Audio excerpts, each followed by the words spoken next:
बेनाम रिश्ता। अथर्व बैठा उस खत की ओर निहार रहा था।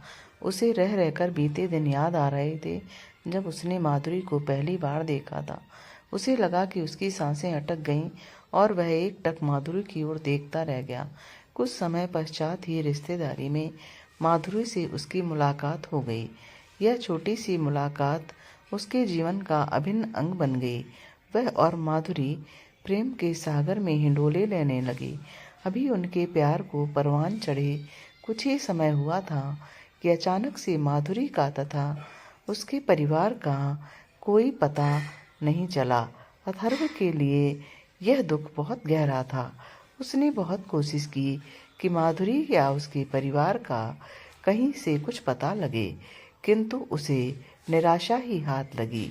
उसकी तो जैसे दुनिया ही उजड़ गई। उसका दर्द बढ़ता ही गया।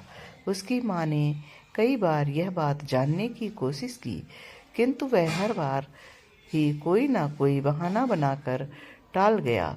वह एकदम से टूट गया था। उसने खाना पीना बहुत कम कर दिया तथा किसी से भी मिलना जुलना बंद कर दिया। इस बात से उसकी माँ भी बहुत परेशान थी, किंतु कुछ कर नहीं सकती थी। अचानक ही एक दिन एक डाकिया डाक लेकर आया और उसने अथर्व के हाथों में एक पत्र थमा दिया। पत्र पर माधुरी का नाम देखकर अथर्व एकदम से अवाक रह गया। उसका दिल उछलने लगा। उसने कांपते हाथों से पत्र खोला। पत्र में लिखा था, प्रिय अथर्व, मैं तुम्हें बिना बताए चली गई। मेरे पास कोई और रास्ता नहीं था। मुझे माफ़ कर देना, क्योंकि मुझे अचानक यह फैसला लेना पड़ा। अपनी आंखों के सामने मैं तुम्हें उदास नहीं देख सकती थी और यह मेरी मजबूरी थी। कल रात को ही मेरे सीने में अचानक से बहुत तेज़ दर्द उठा।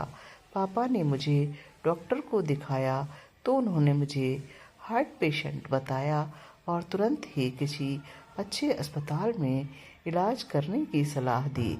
पापा अचानक ही मुझे लेकर मुंबई आ गए, जहां मुझे उन्होंने एडमिट कराया, किंतु डॉक्टर ने स्पष्ट कह दिया कि मैं चंद महीनों की मेहमान हूँ। बड़ी हिम्मत करके तुम्हें यह पत्र लिख रही हूँ।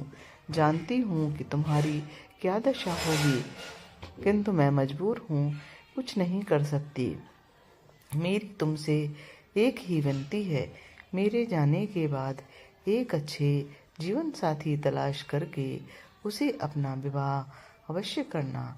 और हाँ, एक बड़ी जिम्मेदारी मैं तुम्हें सौंप रही हूँ। मेरे माता पिता का मेरे अलावा इस दुनिया में और कोई नहीं है।